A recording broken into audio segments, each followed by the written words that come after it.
morning, everybody. My name is David Sandalow. I'm the Inaugural Fellow at the Center on Global Energy Policy here at Columbia University, and we are delighted to welcome here today Tommy Beaudreau.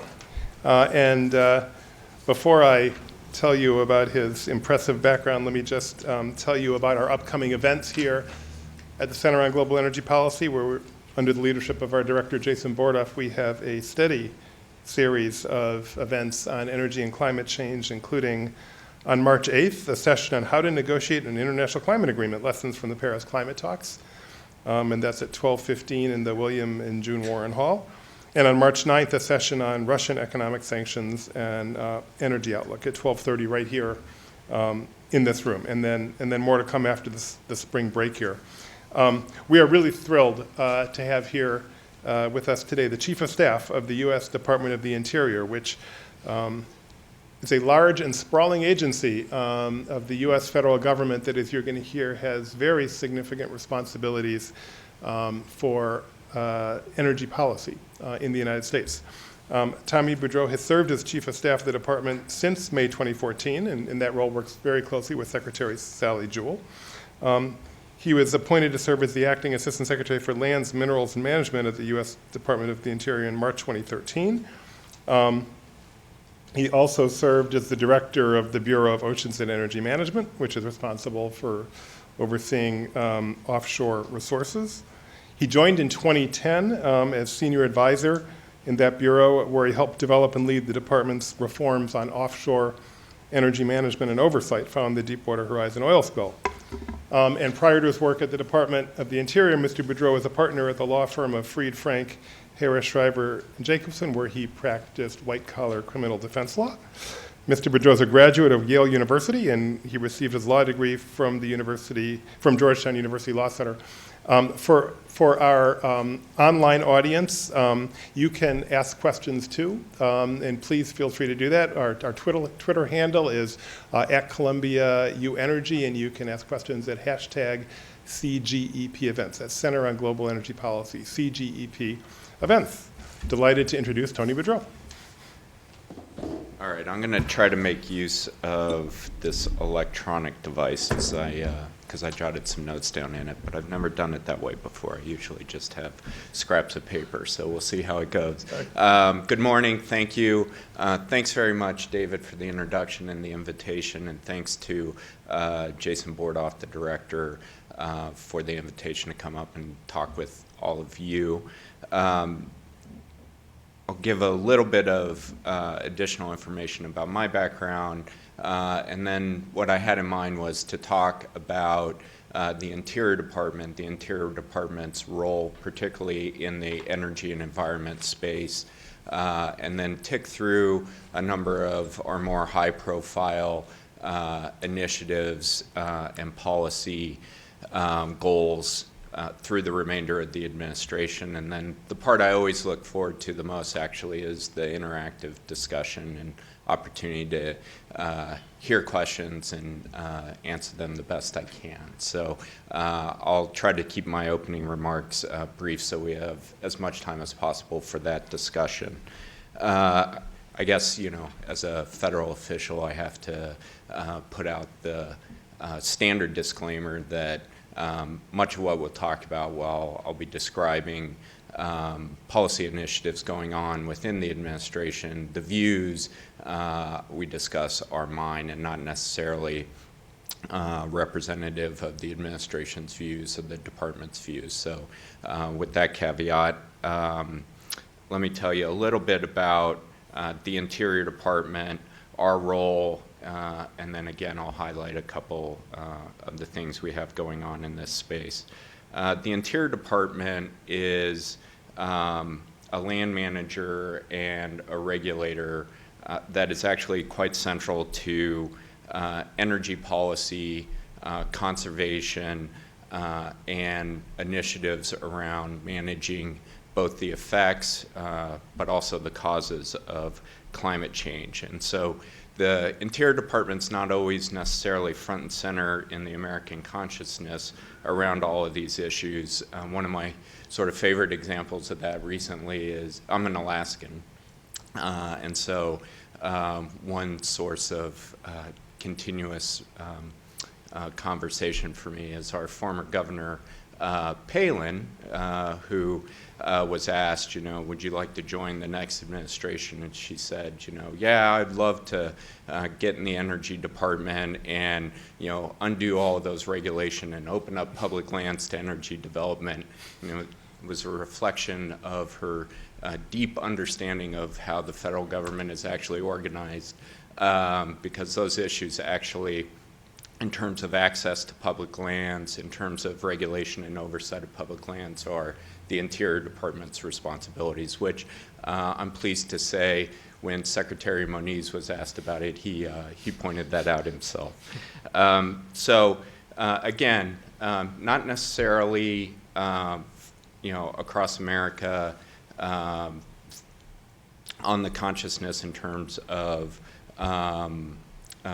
what people think about when they think about energy and they think about climate change and they think about environmental issues. But for practitioners, for those on the landscapes, and for sophisticated policymakers, I think there is an understanding that in so many dimensions, the Interior Department's actually where the rubber hits the road across all of that landscape.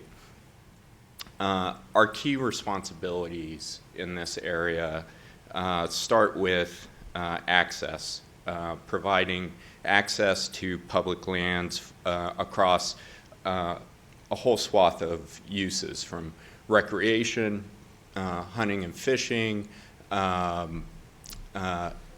availability for energy development, oil, gas, coal, renewable energy, as well as working with and supporting our government-to-government relationships with American Indians and tribes across America.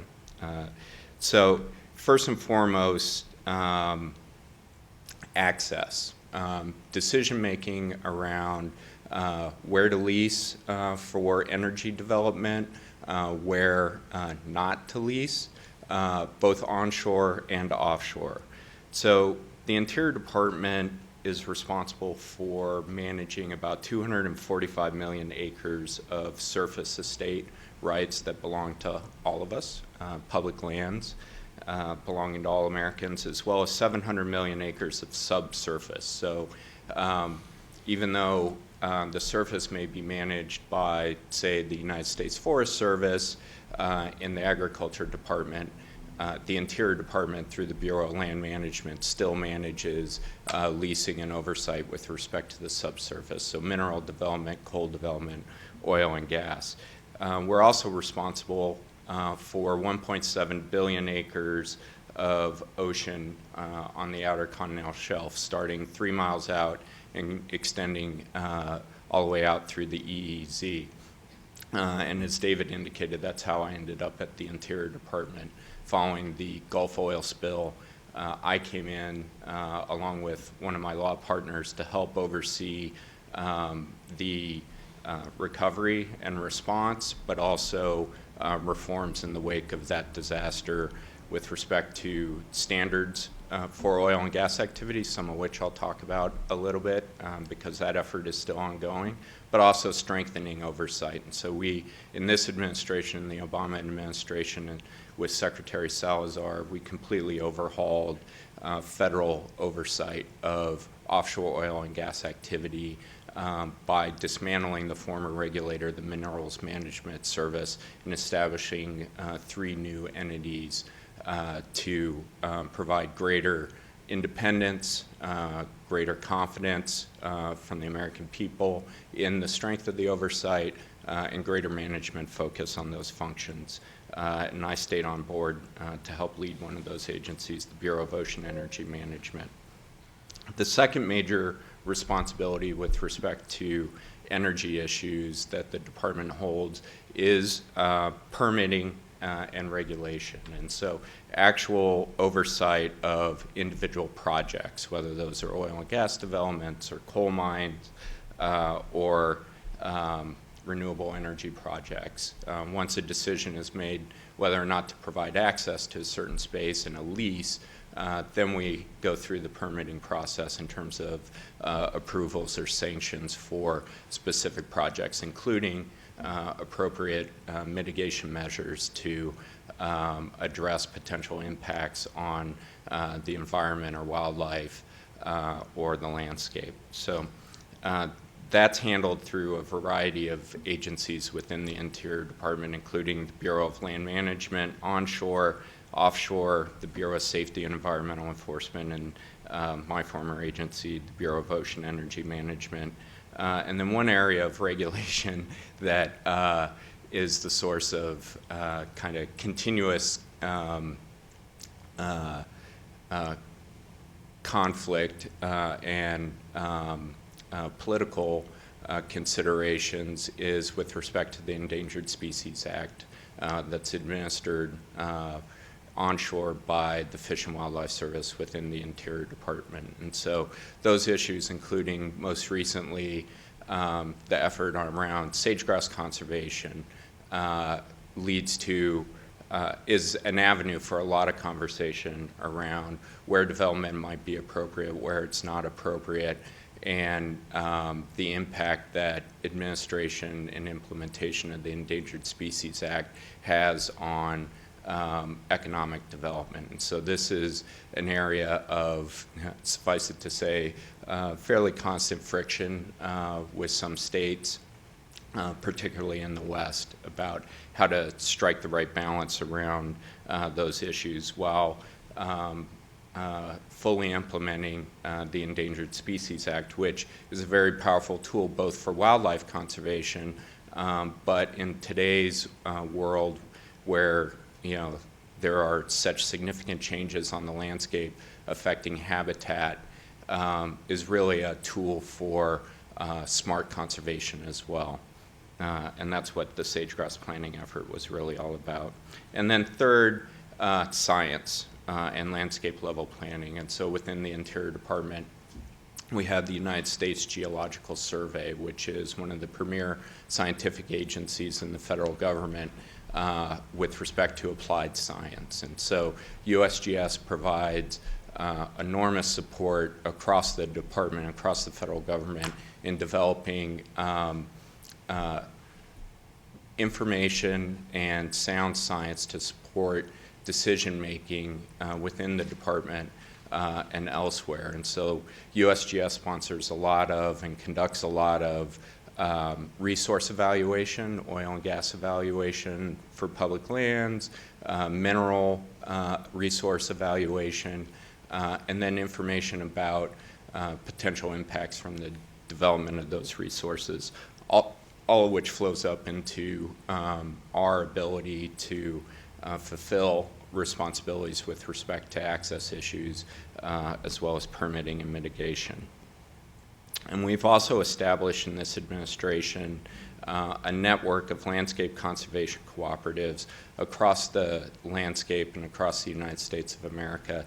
That program is integrated throughout our agencies in the Interior Department and elsewhere, but is also administered in large part by the Fish and Wildlife Service. And that's really meant to empower local communities and local scientists and decision makers to collect information and flow that up in a way that is more focused on landscapes rather than political boundaries. And that's been an incredibly powerful and successful endeavor, especially, as I mentioned before, we start thinking about landscapes in a more holistic way and start really trying to understand changes that are going on across our lands. So let me tick off a few of our priorities across the spectrum, and then if you have questions about any of those, I look forward to discussing them. Some of our key I'll put them in kind of three buckets. Key priorities writ large with respect to energy and environment issues. First and foremost, safe and responsible energy development. Again, it's the entire reason why I joined the Interior Department and joined the administration. In the wake of the Gulf oil spill, Obviously, there were very immediate issues, very immediate questions that needed to be answered with respect to offshore oil and gas drilling and development and whether that activity could be conducted safely. It was a searing experience for many people across America, but especially in the Gulf of Mexico, where you simultaneously had this unprecedented ecological calamity represented by 5 million barrels of oil released into the ocean in the Gulf of Mexico. But you also very quickly had concerns about the economic effects of a slowdown or disruption in oil and gas exploration and development, both writ large in the U.S.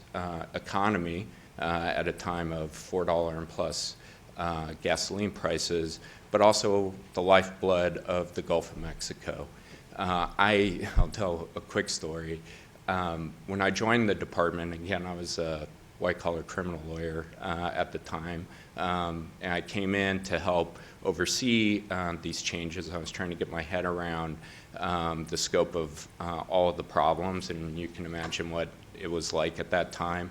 And I don't know how he got my number, but it was my second or third day on the job, and my phone rang, and it was the lieutenant governor of Louisiana, and Scott Angel. He's actually a friend of mine now.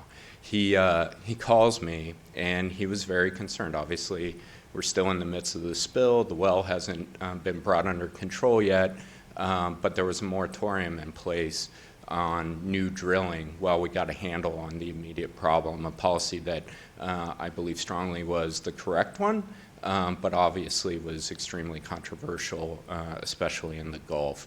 And so even as oil was washing ashore, Louisiana was extremely concerned about the disruption to their economic lifeblood. And so Scott calls me and he says, and I can't do the accent perfectly, so he calls me and he says, I don't understand how someone named Beaudreau hate Louisiana so much.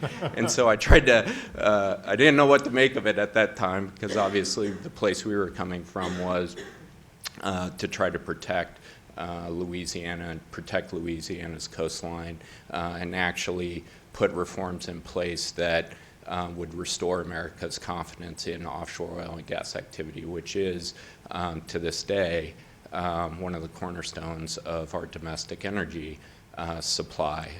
But it really drove home to me early on the complexity of these issues.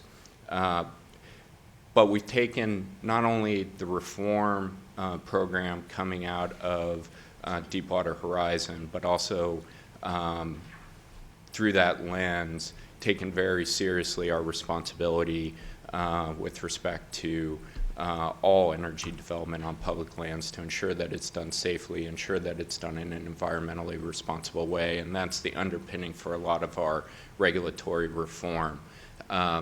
Every time we put out like a new proposed rule or a new start a new discussion about reform in this space, we always end up saying the same thing, which is the current regime, the current regulations have been in place for 30 plus years. And one time my boss, the secretary, turned to me, she's like, why do we keep saying that? It was like, what happened 30 years ago that froze all of our regulation? And the truth of the matter is, in the late 70s and 80s, there was a swath of legislation. You know, FLIPMA, which is the governing statute for much of the BLM, SMACRA, which relates to coal regulation, and all of those sort of laws were passed in the 70s and 80s, and out of that came a large tranche of implementing regulation that, to a great extent, has been untouched ever since. And so I'm really proud of this administration for leaning into those issues, looking at ways to, in a smart way, modernize the regulation and really bring our energy oversight and regulation into the 21st century, because Lord knows a lot's changed since the late 70s globally, as well as here at home. Second, landscape level planning, which I've talked a little bit about, like really trying to pull up on the landscape and think about decision making in a much more integrated and holistic way that is tied to how landscapes, hydrology actually function as opposed to making decisions within political boundaries that are, for obvious reasons, not biologically relevant. And second, as I'm sure is appreciated by everyone in this room, so much of what we do now needs to be and is viewed through the prism of climate change, which is new territory for agencies like the BLM to start thinking about decisions, taking into account energy supply issues, economic issues, surface impacts, all of the traditional considerations, but also trying to move us towards really thinking about what the actual costs of certain activity might be, taking into account externalities, which again haven't traditionally been factored in, including carbon impacts, resiliency, and changes we see going on. So quickly, a couple sort of high-profile policy issues. In the offshore energy world, like I mentioned, we've gone through a fairly sweeping overhaul of both regulation and oversight. The one major missing piece is what we call the well control rule. And so as you may recall, as we all painfully experienced, this device that became part of everybody's vocabulary overnight, the blowout preventer, the BOP actually didn't prevent the blowout, and that of the Macondo well. And so we've been working ever since, really, to try to develop new standards and new rules with respect to well control, both with respect to that critical piece of equipment, the blowout preventer, which is supposed to be able to arrest the well by cutting, shearing, and sealing the pipe in the event of a blowout. Try to make that equipment, new standards for that equipment to improve its reliability as a last resort and last line of defense, but also other well control measures designed to prevent us from getting to that point of having to activate the BOP. And so we'll be putting out the final rule, the final well control rule, soon. We've taken a lot of time with this rule, though, because for obvious reasons, it's quite expensive, and industry has been quite focused on the rule to ensure that while the underlying issues with respect to improving safety standards are addressed, we also are mindful of considerations around cost and implementation. And so that conversation is continuing. We have a major decision point coming up in the near future, in the coming weeks, with respect to the 5-year planning process offshore. Prior to joining the Interior Department, I thought the 5-year plan was only things Bolsheviks do. It turns out that it's also how we plan for leasing in the offshore. And so our 5-year plan, which is really, when it comes down to it, a schedule for potential lease sales in planning areas offshore, so Gulf of Mexico, the Atlantic, my home state of Alaska, for 2017 through 2022 will be coming out. And there's a couple critical decisions that need to be made through the 5-year planning process around access. Should the Atlantic be opened up in a way it never really has been before to offshore oil and gas exploration? And that's been part of the conversation now for a number of years.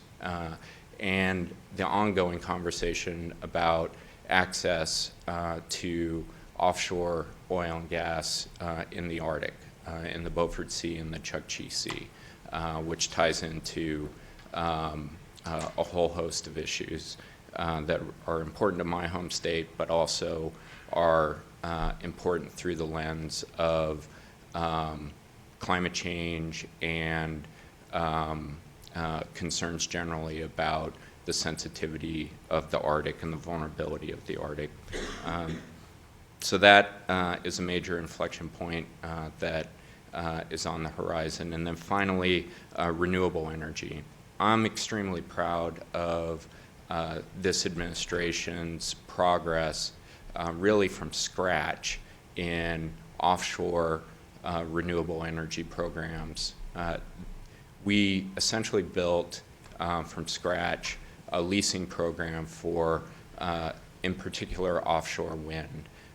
And in just a few short years, we've conducted lease sales for offshore wind facilities off of Rhode Island, Virginia, Massachusetts, New Jersey, and we're not done. There's more work to be done. In fact, we're in very close conversation with the state of New York about whether there are areas offshore New York that might be suitable for wind development. Our approach, our strategy with respect to offshore renewables, and especially offshore wind, has been something we call smart from the start, which is especially clever because it both rhymes and is alliterative. But what it really means is trying to get in front of potential conflicts, both environmental conflicts, but with species such as right whales, but also conflicts with other uses, shipping, military uses, commercial fishing, so that when we make an area available for potential renewable energy development, we've sort of baked in as much as possible deconfliction from those other uses and hopefully avoid a lot of the controversy that we saw with less well thought out planning process, such as with Cape Wind off of Massachusetts. And so trying to stand up renewable energy offshore, but try to do it in a way that is smarter, provides less conflict and controversy, and hopefully allows projects to move forward in a more timely way. Onshore, with onshore oil and gas, we put out our rules for hydraulic fracturing. That's in litigation. It's actually been stayed. Disappointing to us for obvious reasons. This was actually the first major rule that the administration put out through the BLM related to onshore oil and gas, was to regulate and modernize our regulations for hydraulic fracturing on public lands. And so we're continuing that process. Unfortunately, it's in the courts right now. But it's an extremely important measure. It's quite sensible, actually, and lines up well with existing regulation in states covering the fundamental issues with wellbore integrity, monitoring, and reporting issues. Our venting and flaring draft rule was released last month, which is meant to get at waste from emissions, especially venting and flaring of natural gas. And so putting curbs on flaring as a practice, setting limits there, setting limits and trying to, except with very specific circumstances, eliminate circumstances under which venting, just straight release of natural gas into the atmosphere may occur. And also increasing standards on leak detection and control of leaks, just sort of very technical issues around valves and pneumatics and monitoring detection, because there's actually a lot of leakage that occurs through these pipelines and through production facilities, and trying to clamp down on that in a responsible way. And then finally, renewable energy onshore. President gave us a target and a goal of 20 gigs permitted on public lands by the year 2020. I'm proud to say we're almost 3/4 of the way there. But these are also issues that have the potential for conflict, both environmental conflict, conflict with wildlife, but also decisions that have to be made around connectivity and transmission. And so renewable energy, I mean, should be obvious, but I'll say it anyway, is different than conventional energy in a lot of respects, including how it's brought to the grid. And so rather than transporting the fuel into the grid, you need to connect the grid to the source. And so transmission as a way of unlocking areas that have solar and wind potential is critical and has been a major priority in this administration as well. And then lastly, the last one I'll touch on is our coal reform. Again, another area that from a regulatory standpoint had been untouched in more than 30 years. And so the last time a comprehensive review of the federal coal program had been undertaken was in the early 80s under the Reagan administration. And so it struck us and struck my boss, Secretary Jewell, as appropriate that, you know, every 30 or 40 years or so you might want to take a step back and think about whether the federal coal leasing program fits with today's policy issues and energy and climate imperatives. Again, the coal program established in the early 80s was oriented around issues that were critical at that point in time in terms of having a program that facilitated the supply of reliable, relatively inexpensive energy source to power the United States. And that came into response of global energy issues that existed at that time. We're in a very different world today in terms of global energy issues, global energy security, availability of sources, but also a better understanding of what the impact of certain sources have on the environment and the climate. And that needs to be, in our view, analyzed and considered how to take into account all of those issues so that we can design a federal coal program that makes more sense for the United States here in the 21st century. And so we're undertaking a programmatic review of the federal coal program to get at all of those issues. And in the meantime, we've put a pause on new leasing of federal coal so that as we look forward and any new leases that might be issued have the benefit of this analysis. We don't expect any disruption as a result of the pause in terms of electricity supply impact on the grid or even really impacts on particular mining operations. The fact of the matter is there is more than 20 years of coal supply already under lease on public lands. And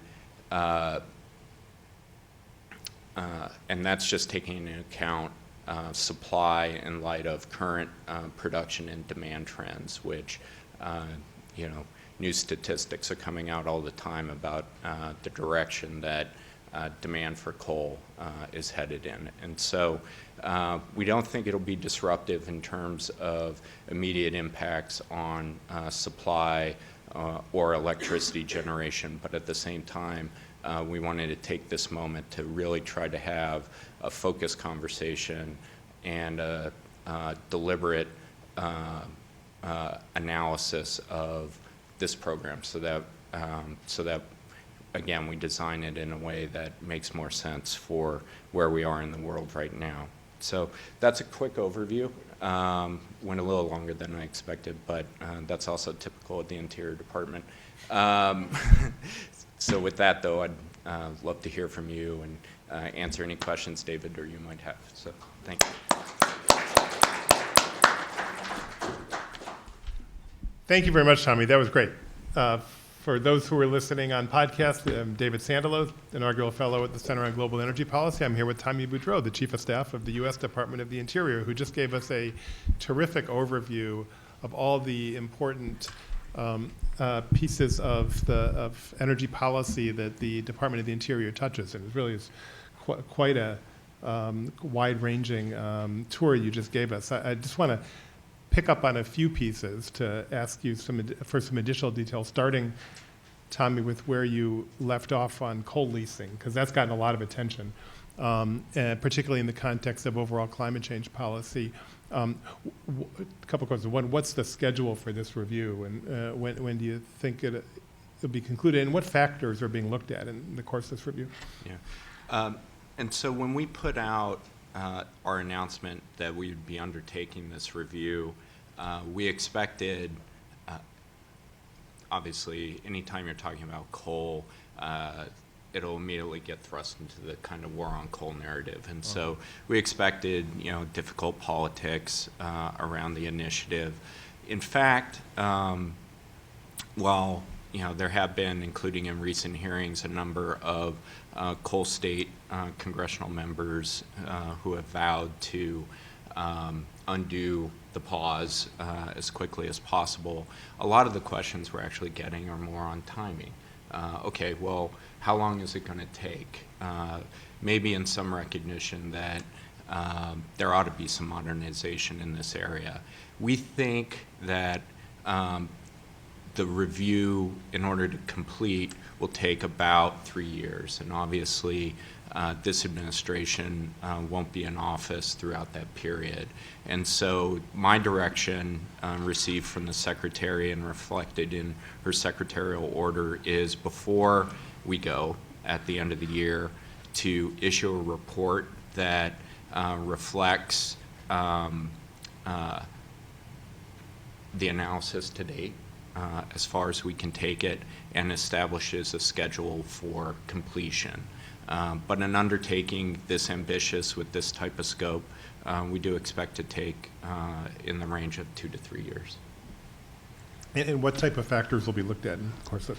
So it's really meant to be a soup to nuts review that captures how we conduct leasing. Currently, the leasing regime is largely lease by application, and so an operator will come in, usually in connection with an existing mine, an existing operation, and say, I'd like another chunk of land to continue my existing mining operation.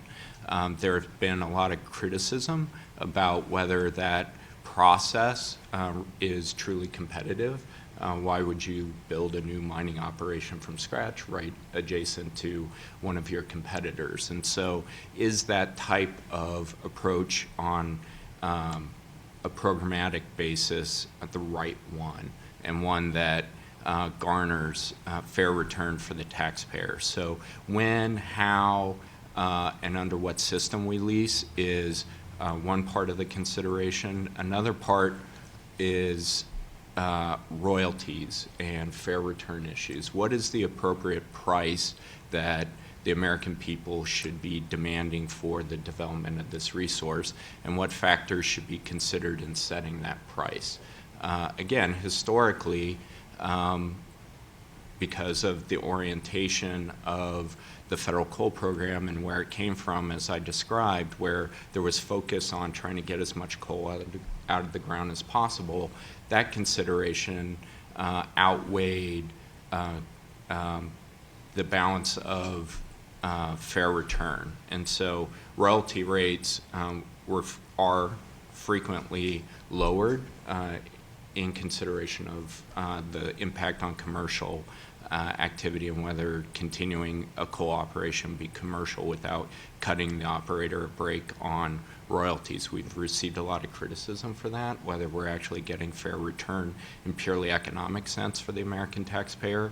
But part of the question we want to ask and have answered is whether it would be appropriate to also account for externalities from the burning of coal in a royalty rate, and whether we should also consider what market that coal would be directed to. Is it going overseas? Is it going into an export market? Is that a relevant consideration to take into account as we set the price? And so those are, at a macro level, the types of issues that we're going to try to get at through this analysis. Thanks. So you talked about offshore oil, which is a big part of the Department of the Interior's responsibility. So maybe we just do a kind of tour of United States offshore oil resources starting here in the Atlantic. You just say a word about the issues involving offshore leasing in the Atlantic and what that discussion has been. Mm-hmm. So with respect to the offshore, obviously the Gulf of Mexico is one of the most mature basins in the entire world, both in terms of its resource potential, but also the infrastructure there to facilitate the development of the resource and bring the resource into market. There's been a lot of conversation throughout this administration on whether new, quote-unquote, new areas should be opened up to oil and gas leasing. And one of the areas that there's been a lot of discussion about is the Atlantic. There is some reason to believe that there is significant resource potential in terms of oil and gas in the Atlantic, although the seismic, the geological, geophysical data for that area is very old. There hasn't been development of seismic data in the Atlantic for almost 40 years. And so there's been tremendous advances in that technology. And so nevertheless, based on old seismic data as well as doing what geologists do, which is develop modeling and analogs to places like West Africa, there is some reason to believe that there may be resource potential there. On the flip side, that area has not been open to oil and gas drilling for a very long time. There are substantial conflicts, both with marine transportation and very significantly with military uses, as well as commercial fishing and recreation and other issues. And then fundamentally, there is the legitimate concern about potential impacts of the activity on the marine environment as well as coastal communities. And so part of what this administration has wanted to do is actually initiate that conversation, and it's been a fascinating process. I think 4 or 5 years ago, even in light of the spill, there was pretty consistent political support among particularly Republican states, but also Virginia, for consideration of leasing offshore in the Atlantic.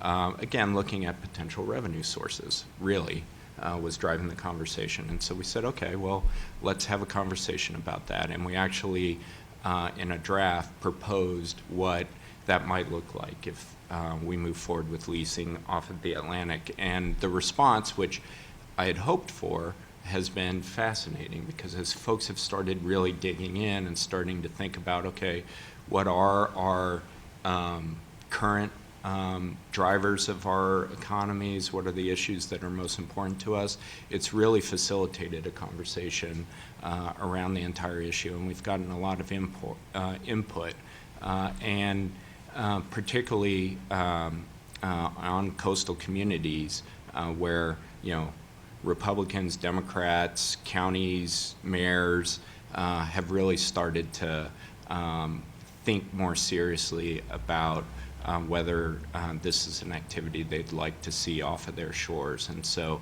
it's been gratifying to have that conversation. We'll be making decisions about this in a couple different cuts, but the first inflection point, like I said, is in a couple weeks. And so it's been an interesting exercise in democracy, actually, to see this conversation unfold. And then maybe, could you just say a few words about the Gulf of Mexico offshore leasing and then your home state of Alaska and what the big issues are in each of those two places? Yeah. Biggest issue in the Gulf of Mexico is in the current environment is the price situation globally. The Gulf of Mexico is a mature basin, but in some ways, and this strikes some people's ears as funny, but it's true, in some ways it's a frontier because new G&G, geological, geophysical information, as well as more sophisticated drilling techniques have actually given new lease on life to the Gulf of Mexico in terms of being able to access high pressure, high temperature reservoirs under subsalt domes in a way that just wasn't technically feasible 10 years ago. And so that's the reason why, even though folks have been drilling in the Gulf of Mexico for more than 40 years, our resource estimates for the region have actually increased over time because of technological development. The challenge there is it's expensive. And so we'll see how that plays out in the near term. We'll continue, obviously, with our leasing program in the Gulf of Mexico. There's no question about that. But what the demand is for new leases and new acreage in the Gulf of Mexico is an interesting question. With respect to Alaska, that's how I ended up in Alaska. My dad worked in the Prudhoe Bay oil fields, and so he was a Marine, did his tour in Vietnam, and that was actually like a good job. He could get coming out of the Marine Corps, and an adventure component too, to go up to the North Slope and work after the Trans-Alaska Pipeline had come on. And so the state of Alaska, as a result of especially the Prudhoe Bay field development, is both blessed and cursed with it. It is the lifeblood of the economy, but the state is incredibly dependent on oil and gas development, especially oil development. Almost 90% of its revenue comes from oil development. And so in times like these, in depressed markets, it's having a major detrimental impact on the state's fiscal health. They've got a $40 billion hole in their budget that they're struggling with. At the same time, with respect to the offshore, I think, and this has been the cycle in Alaska, it's always like the next big thing, what's going to be the next Prudhoe Bay, what's going to be the next major development. I think that, there were a lot of folks who bet pretty heavily that the Chukchi Sea was going to be that development. And with Shell's result at the Burger J prospect, a number of operators, including Shell, are reconsidering that. And so, especially in this price environment, that's part of what we have to consider is, how much sense does leasing there in the near term make? And then obviously there's a lot of advocacy around whether that's the appropriate place to be leasing at all under any circumstance. And so that's the challenge. There's a lot of sympathy for the economic situation in Alaska, but there's also recognition about the challenges associated with leasing, especially offshore out there. And so that'll be a decision point that we'll be taking on in a couple different steps over the next year.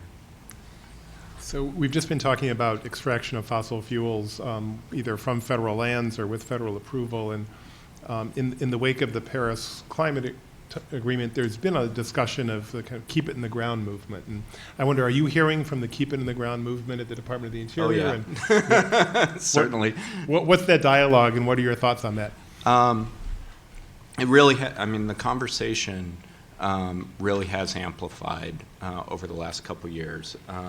The Keep It in the Ground movement was quite focused, obviously, on Shell's operation, and so that was part of what we need to keep an eye on and manage during the course of that operation in order to, keep it safe, but at the same time hear people who are raising concerns about oil and gas development in the Arctic. It obviously was a big part of advocacy around coal and coal program. I wouldn't say that our coal reforms are in response to that, but at the same time, a lot of the issues that were being raised were very much front and center on our mind as well, in terms of having a coal program that makes sense for where we are and truly takes into account the impacts of the development of that type of resource. And so we're listening on that. With respect to oil and gas, there's been protests with respect to oil and gas lease sales onshore as well, and that's part of the conversation too. I think what responsible decision makers need to see their way through on all of this is the balance. The climate considerations are very real, as are other environmental impact considerations. At the same time, you can't flip a switch, which I think everybody in here appreciates. And so what is the sensible way forward in order to keep meeting the nation's energy demands, but facilitate a transition along the way as well. And so that's what we have in mind going forward and try to complete, which has really been the focus of this administration for a long time now. I have a few more questions, and then I want to throw it open to the audience. We've got some expertise in the audience, and I'll bring you in a few minutes. Tommy, you mentioned both the Endangered Species Act responsibilities of the department and then your objectives for promoting renewable energy development. I know those two have come into conflict at various points, with it being difficult to cite new renewable energy projects because of Endangered Species Act restrictions. Is that a continuing issue, and what's the department doing to address that? Yeah, it really is a continuing issue, and an interesting one. So with respect to solar and siting of solar, part of the reason why we've undergone this kind of what we call solar zones process is to try to bake in some deconfliction, right? Similar to the smart from the start principles I described in my opening, where try to get in front of the issue so that you know where there's, for example, desert tortoise habitat or other conflicts, and try to site projects in ways that avoid those conflicts, and in that way try to streamline things. With respect to wind, there's the additional challenge of avian impacts, especially on migratory species. And so the Fish and Wildlife Service, on one hand, has responsibility under the Endangered Species Act and the Migratory Bird Treaty Act to reduce take of both endangered species but also just migratory species and try to prevent take of those animals.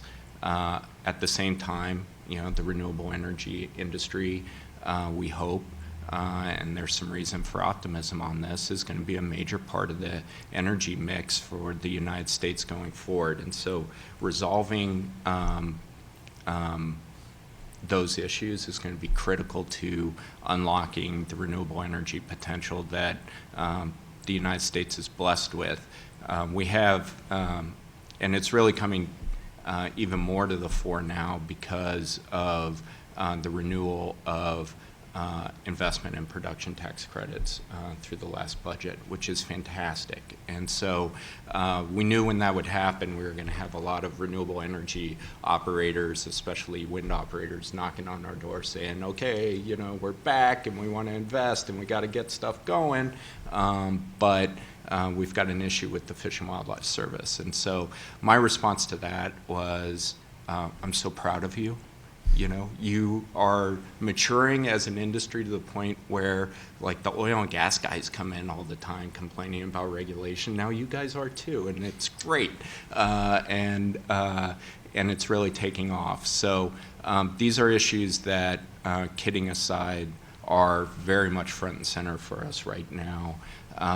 And how do we meet our very important responsibilities with respect to wildlife, while at the same time providing this industry with the certainty it needs in order to make rapid investment and stand up renewable energy. So this will be one of the primary issues on our radar screen throughout the remainder of the year. I saw that Secretary Jewell, your boss, was in Mexico yesterday, I believe. And what was she doing there, and why does the Secretary of the Interior travel outside of the United States? Yeah. She was there along with other cabinet members, Secretaries Moniz and Pritzker, as part of the high-level economic dialogue that we've been having with the government of Mexico for a number of years now. And the specific component that she traveled to bring home were a series of agreements in the form of MOUs with the Mexican government around better coordination and alignment with respect to oil and gas development. This has been an issue both offshore and onshore, but especially offshore, that has been a focus of ours really since the Gulf spill. Secretary Salazar used to refer to the Gulf as one pond, and if there is a catastrophe or another catastrophe anywhere in the Gulf, that is not going to respect political boundaries either. And so it's in everyone's interest to try to make this industry, as well as the regulation of it, as sophisticated as possible. And so we have a good partner in Mexico on these issues. And it's really gratifying that even though we're nearly 6 years removed from the Gulf spill, that it really hasn't lost any of its urgency to try to have as much alignment and symmetry in the regulation of oil and gas as possible. Great. I'm just curious about your personal reflections on a few things from this, what you've done. You talked about how you came into the department with Deepwater Horizon, was very front and center. What have we learned from Deepwater Horizon review? Any thoughts on the lessons that we've taken from that? I think first and foremost, the primary lesson, and one that we keep reminding ourselves of constantly, is this will never be risk-free activity. We can raise standards, and I give the industry a lot of credit. They've looked inward as well and raised standards on themselves and made substantial investments in offshore safety, including the formation of these two consortia to provide emergency response resources in the event of a loss of well control that didn't exist prior to the spill. We now have that capacity, which had to be improvised and built on the fly in 2010. They spent $1 billion on that, and they deserve a lot of credit for it. I guess the fundamental lesson, though, is to maintain constant vigilance around these issues. Part of the story of Deepwater Horizon was one, I think, of overconfidence and complacency. You know, the industry would tell itself and the regulator would tell itself, we've never really had a major spill in U.S. waters, and we've drilled 40,000 wells. Well, it turns out, looking back on it, there are a lot more near misses than anyone really understood. And certainly that the public understood. And so that's both a lesson and a challenge for us going forward, is to make sure that we don't go to sleep again, either on the industry side or on the regulatory side. And that's what we keep telling ourselves every day, and that's part of the reason why it's so important to get this well control rule completed. Some of our critics will say, you know, hey, look, we're 6 years out, you know, there's been a lot of progress, this is too expensive, but we really believe strongly that this well control rule has always been part of a fundamental part of the reform effort, and it needs to be completed so that we can continue raising the bar on safety and performance. And I'm curious about you have any thoughts about working in the federal government? You were a private sector attorney. Now you came in, and now you're managing one of the biggest departments in the country. I'm sure tens of thousands of employees, I would guess. And Washington is a pretty tough place to do business these days. It can be pretty dysfunctional. Any thoughts about the federal bureaucracy and managing federal government? Yeah. No, it's a great question, and one I get from my wife all the time.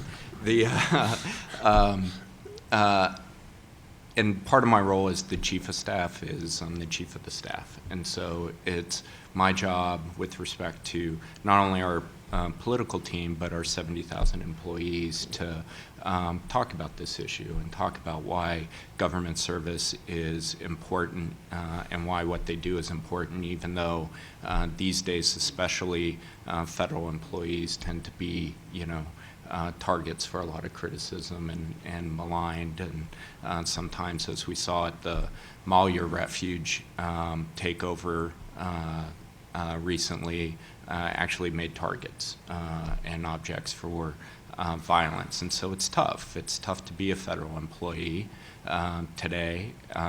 But what I tell my wife and what I tell our team is it's also an incredible privilege that you don't know whether you'll ever have again in your life to work on things that truly matter to millions of people and millions of your fellow countrymen. And so I'll go back to private practice someday. I'm fundamentally, I think, in my heart, a lawyer, and I like to practice law. But I can imagine, a few weeks into it, looking out the window and remembering when I used to work on things that mattered to a lot of people. And so one quick story on that I also tell our folks, because it really brought it home to me. We were last year doing a rollout of announcement that was going to be controversial and, typical of the Interior Department, it was going to piss everyone off. No one would be happy or satisfied with it. And so I was doing some upfront outreach to try to encourage folks to, see the bright spots in it and provide us a modicum of validation and support. And I was sort of feeling sorry for myself and talking with a friend who was in the Clinton administration and had worked on some tough issues then. And I was sort of talking about how tough this was. And I sarcastically said, so Marilyn, do you miss it? And she said to me, yeah, I really do. And so then I felt ashamed that I had been feeling sorry for myself, because it really drove home to me that 20 years later, Marilyn thinks about her time at the Interior Department as the high point in her career. And I shouldn't be feeling sorry for myself or looking past it, but should be trying to make the most of it. So that's my call to service to all of you. If you do have the opportunity to work in government or work in public service, you should seize it. It is hard. It is difficult to work in government. It is difficult to work through the bureaucracy, but it's also the most gratifying experience I've had in my career. So. That's great. Thank you. Any questions for Tommy Beaudreau, the Chief of Staff of the U.S. Department of the Interior? We've got microphones. If you would identify yourself, please. Microphones. Perfect. Thank you.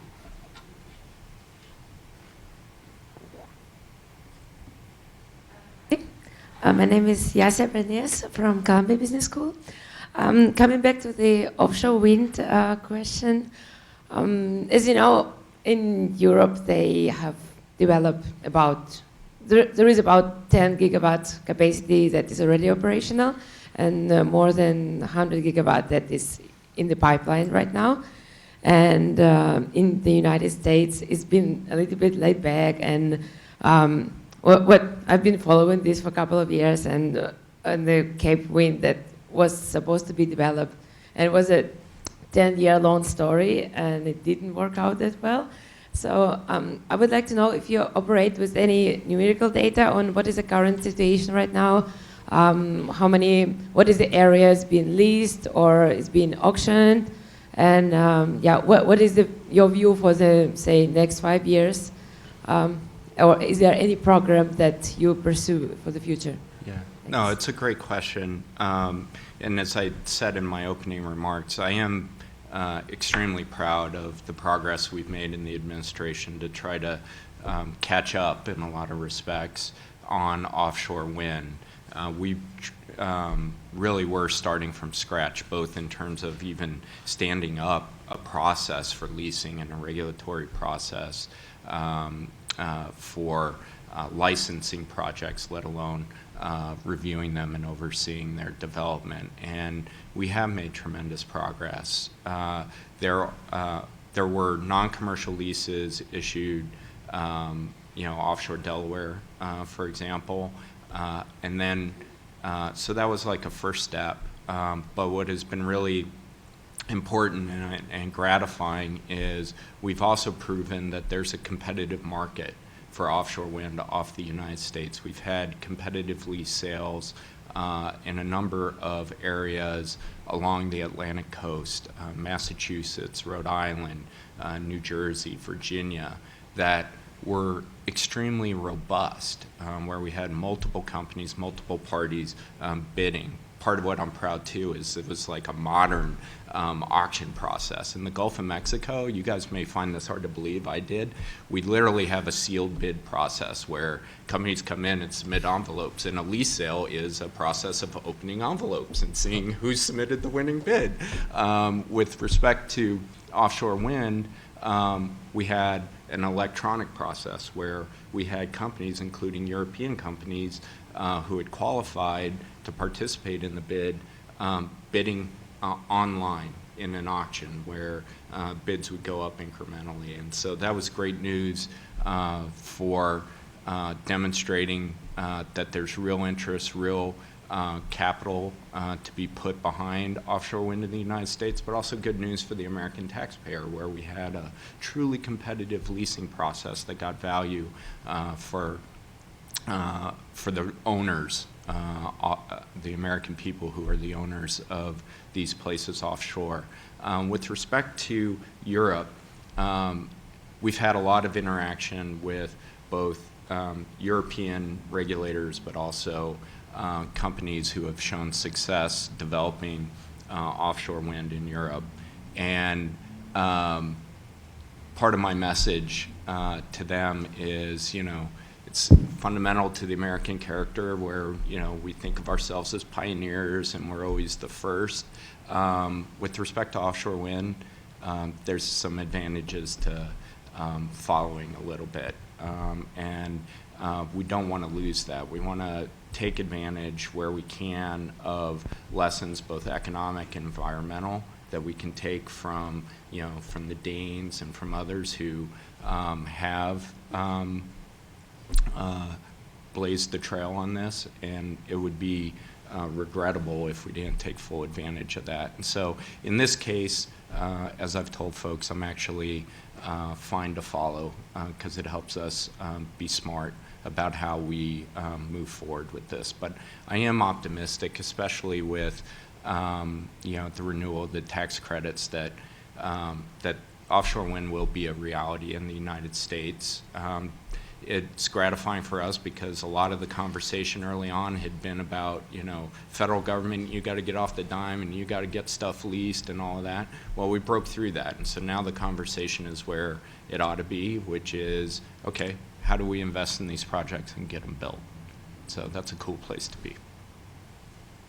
Sir.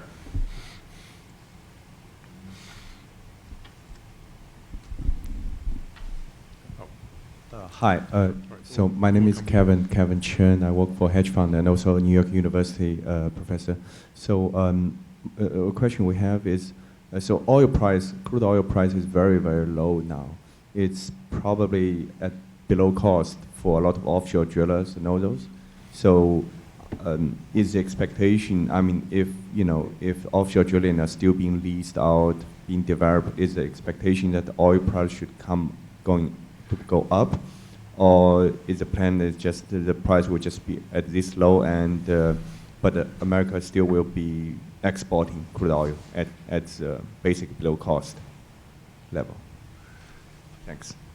So as I mentioned before, the price situation is front and center with respect to places like the Gulf of Mexico and what level of capital investment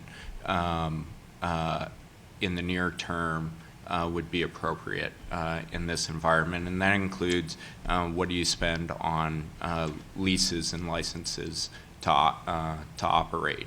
I think the good news is with respect to the Gulf of Mexico, because it is such a mature basin with such well-developed infrastructure compared to other prospects globally that compete for capital, the offshore in the Gulf of Mexico is still very, I'm told by companies who spend there, a very reliable investment. And so, of course, major capital projects are going to come under increasing scrutiny from operators as is appropriate.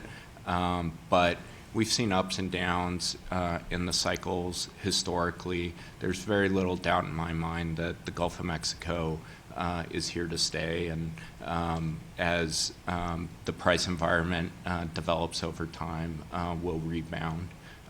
But I do expect, while investment in leases and major outlays for new developments may be more scrutinized in the near term, there's, the Gulf of Mexico is not going anywhere over the long term, I don't think. Are projections of oil prices a factor when the department approves or denies offshore oil leases? No.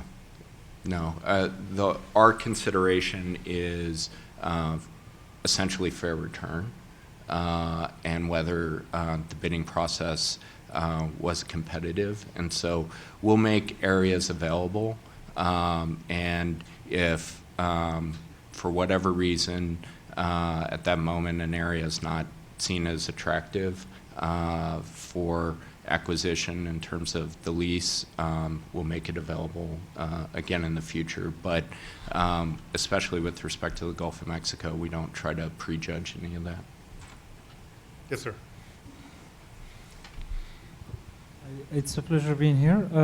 I concur with the fact that the administration of President Obama has really worked concretely in retooling American industry into the 21st century.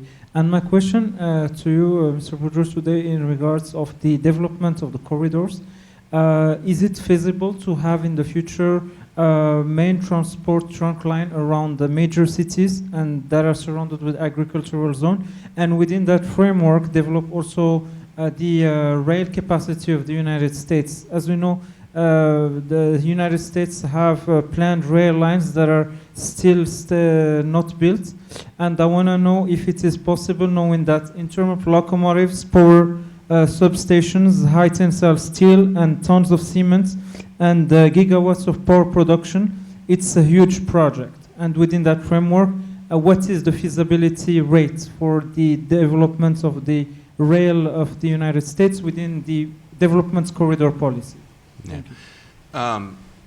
So, big picture, infrastructure and infrastructure development is a huge issue in the United States. I talked a little bit about, transmission being one of the key hurdles to unlocking renewable energy potential. But there are other hurdles with respect to the grid and with respect to infrastructure generally in the United States. And I think that's something the administration has tried to take on. You may have seen recently the administration through the Department of Transportation proposed a $10 a barrel fee on oil. And that was directly tied to turning those fees into investment in infrastructure to try to get at a number of the issues you outlined with respect to updating and modernizing what is, sadly, crumbling infrastructure within this country. One example that we're responsible for is, and I don't know where you lived in D.C. If it was in Virginia, you had to deal with the Memorial Bridge, and that's a Park Service property, and that's our responsibility.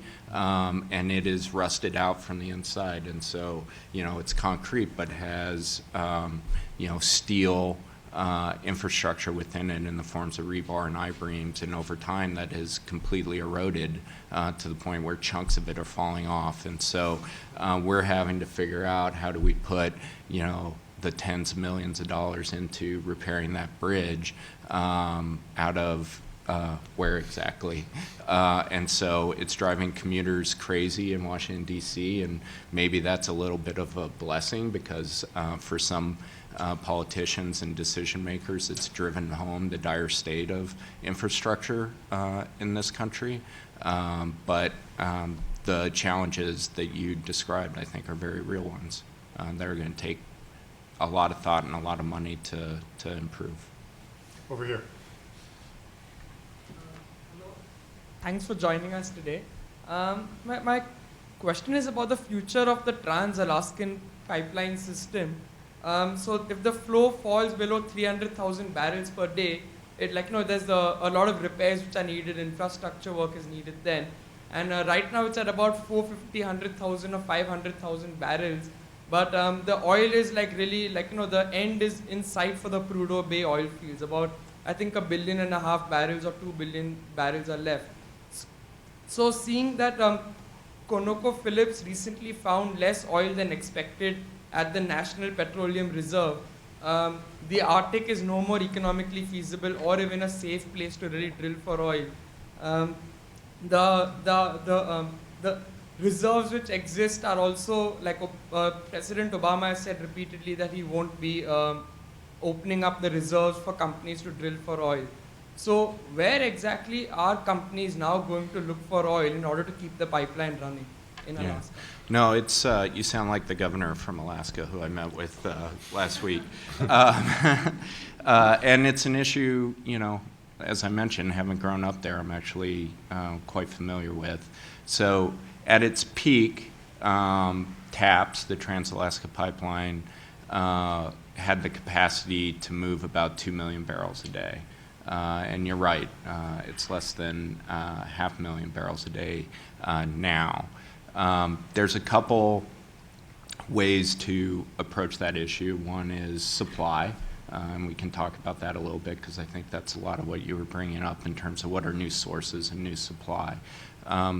There are also technical issues with respect to pipeline maintenance that Alaska Pipeline Corporation and Admiral Barrett, who I know quite well and is responsible for overseeing Alaska, are working hard on in terms of dealing with the technical issues that come with lower flow rates, including waxing buildup and running additional pigs and that sort of thing. And so I think there's some technical solutions to make the pipeline continue operationally, even with lower input rates. As to the supply side, Prudhoe Bay has been, as some people, I think some people in America are surprised to know that Prudhoe Bay is like the biggest oil field in the United States. And it's, in my view, not done yet. But I do hear and I do understand, concerns from Alaska about what the next big source is. Some people had hoped, like I said, that it would be the Chukchi, and it looks like while there may still be a lot of resource potential there, we're not going to see additional exploration there in the near term for some time. The other area which has been talked about since I was a kid is the Alaska National Wildlife Refuge. And this administration has been very clear that the Alaska National Wildlife Refuge, including the coastal plain area that Alaskans refer to as the 1002 area, isn't going to be opened up, and we recommended that it be managed as wilderness. But that said, there are areas, including in the NPRA, the National Petroleum Reserve Alaska, that A, have significant resource potential, and B, we think ought to be developed if they can be developed the right way. And ConocoPhillips has demonstrated that there is a right way to do that type of onshore development in the MPRA. And so this administration last year approved the first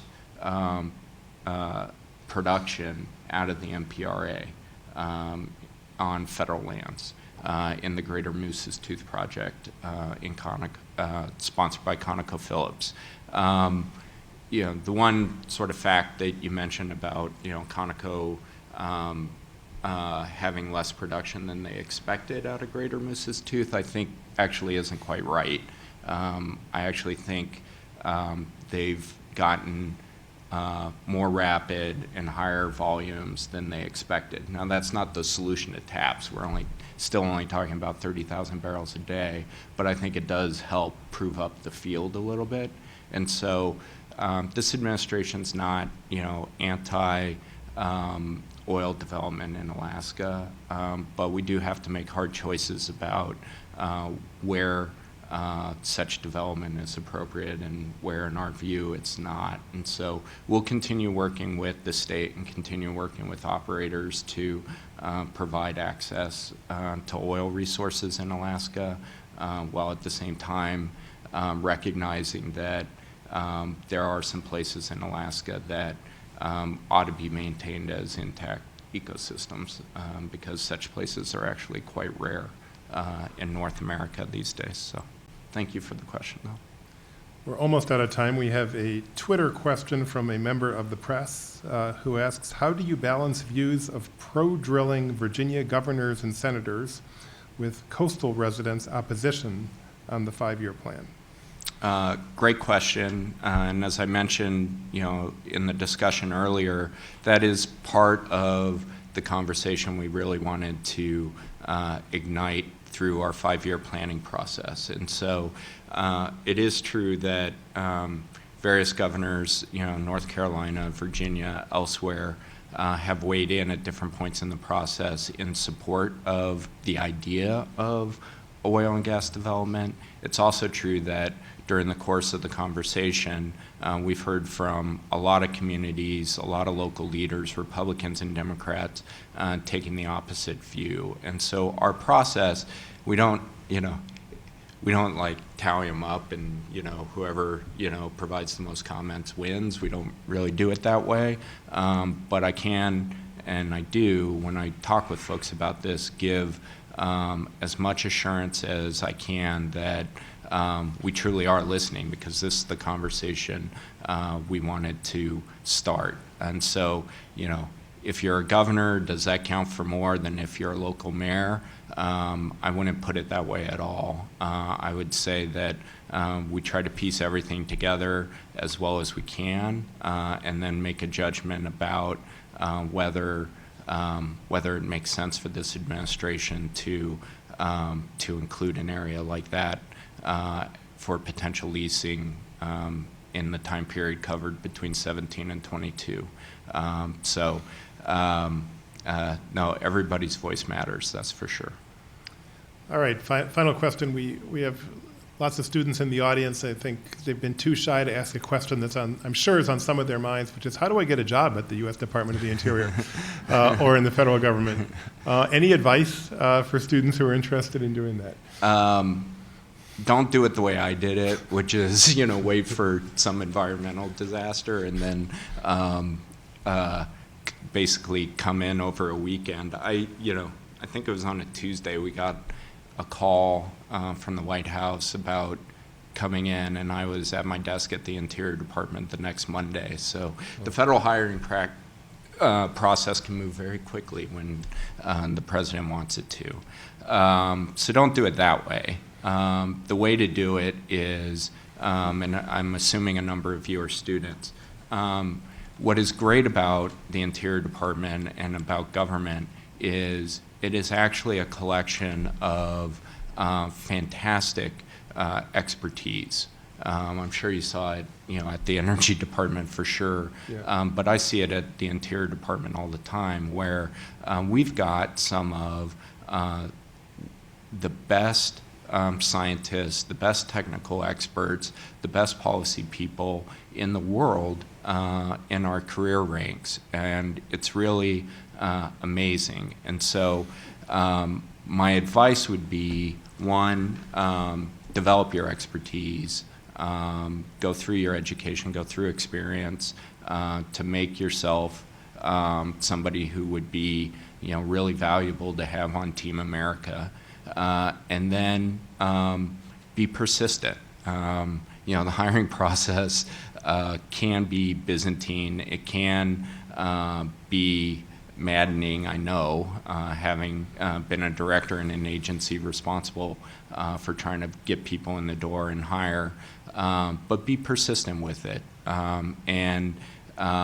And keep your eyes open, both through people you know, but also USA Jobs, and be flexible when an opportunity comes up. I mean, part of the adventure when you work for the federal government is you have some opportunity to work in exotic places all over the country. And so, but if you are interested in federal service, again, I think there are few higher callings. So I would encourage you to stick with it if that's where you want to go. Well, Tommy Beaudreau, thank you for your service to the U.S. Department of the Interior and to our country. Please join me in giving Tommy Beaudreau a big hand.